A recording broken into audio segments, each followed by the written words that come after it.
नमस्कार, कैसे हैं आप सब? आज हम सामान्य हिंदी बसंती कक्षा 9 पाठ 1 साखियाँ जो कबीरदास द्वारा रचित है का भाग 3 पढ़ने जा रहे हैं। इसमें शेष 2 दोहे और प्रश्नोत्तर कवर करेंगे हम। अगला दोहा है, माटी कहे कुम्हार से तू क्या रूंदे मोय, एक दिन ऐसा होएगा मैं रूंदूंगी तोय। संदर्भ पूर्वक प्रसंग, कबीरदास जी ने मनुष्य के क्षणभंगुर और अनिश्चित जीवन को मिट्टी के माध्यम से बताया है। व्याख्या, कबीरदास जी कहते हैं कि जीवन में परिस्थितियां एक सी नहीं होती। मानव शरीर की तुलना मिट्टी से करते हुए कबीर कुमार को सृष्टि का रचयिता बतलाते हैं। मिट्टी कुमार से प्रश्न करती है कि तू मुझे पैरों तले क्यों रौंद रहा है।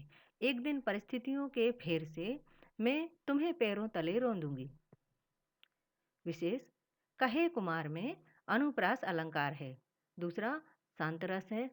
तीसरा, मिट्टी को मनुष्य के रूप में चित्रित किया गया है, इसलिए इसमें मानवीय अलंकार है। अगला दोहा है, यह तन कांचा कुंभ है, लिए फिरे था साथ, टपका लागा फूटिया, कछु नहीं आया हाथ। संदर्भ पूर्वक है। प्रसंग, कबीरदास जी ने जीवन की नश्वरता को बताया है। व्याख्या, कबीरदास जी कहते हैं कि शरीर कच्चे घड़े के समान है। मनुष्य अपनी अज्ञानता के कारण उस पर इतराते हुए इधर उधर घूमता फिरता है।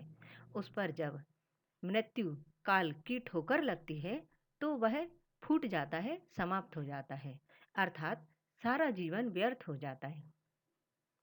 विशेष, भाषा सधुक्कड़ी है। दूसरा, शरीर को कच्चे घड़े के रूप में व्यक्त करने से रूपक अलंकार है। कांचा कुंभ और फिरे था साथ में अनुप्रास अलंकार है। लघुत्तरीय प्रश्नोत्तर। प्रश्न 1, साधु का स्वभाव किसके समान होना चाहिए और क्यों? उत्तर, साधु का स्वभाव सूप के समान होना चाहिए क्योंकि वह तत्व की बातों को ग्रहण करता है और व्यर्थ की बातों को छोड़ देता है। प्रश्न 2, मनुष्य की तुलना किस किस से की गई है? उत्तर, मनुष्य की तुलना काल के चबेना, पानी के बुलबुले, भोर के तारे, अनमोल हीरे और कच्चे घड़े से की गई है। प्रश्न 3, नदी और वृक्ष से क्या शिक्षा मिलती है?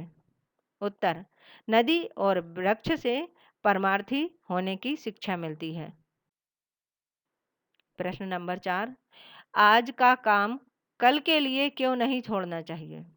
उत्तर, आज का काम कल के लिए इसलिए नहीं छोड़ना चाहिए कि न जाने कल फिर समय मिले ना मिले। प्रश्न 5, कांच के घड़े की तुलना शरीर से क्यों की गई है? उत्तर, कांच के घड़े की तुलना शरीर से इसलिए की गई है क्योंकि दोनों ही नश्वर हैं, दोनों का अनिश्चित जीवन है। दीर्घ उत्तरीय प्रश्न। प्रश्न 1, समय का महत्व न समझने के क्या दुष्परिणाम होते हैं? उत्तर, समय का महत्व न समझने के दुष्परिणाम होते हैं। हीरे के समान अमूल्य जीवन व्यर्थ में ही बीत जाता है। फलस्वरूप अच्छे कर्म न करने से अंत में बहुत पछताना पड़ता है। प्रश्न 2, कुम्हार और मिट्टी के माध्यम से कवि क्या कहना चाहता है? उत्तर, कुम्हार और मिट्टी के माध्यम से कवि कहना चाहता है कि जीवन नश्वर है, इसलिए हमें अपनी शक्ति बल का घमंड नहीं करके ईश्वर की शक्ति को याद करके उसके प्रति ध्यान लगाना चाहिए। प्रश्न 3, मनुष्य को कब पछताना पड़ता है? उत्तर, मनुष्य को समय के अनुसार कार्य करने से किसी प्रकार का ना तो दुख उठाना पड़ता है और ना ही पश्चाताप करना पड़ता है। इसके विपरीत समय का दुरुपयोग करने से मनुष्य को बहुत बड़ी हानि उठानी पड़ती है। उस समय मनुष्य को बहुत पछताना पड़ता है। प्रश्न 4, हीरा जन्म अनमोल था, कौड़ी बदले जाए, इस पंक्ति का आशय स्पष्ट कीजिए। उत्तर, हीरा जन्म अमोल था, कौड़ी बदले जाए। इस पंक्ति का आशय है कि मनुष्य का जन्म हीरे की तरह अनमोल होता है। उसे यूं ही दिन रात सोकर और खा पीकर नहीं बिताना चाहिए। वह कौड़ी के समान मूल्यहीन रह जाता है। तो बच्चों, आपको ये तीनों वीडियो कैसी लगी? अगर आपको कोई इसमें समस्या हो तो कमेंट सेक्शन में ज़रूर बताएं।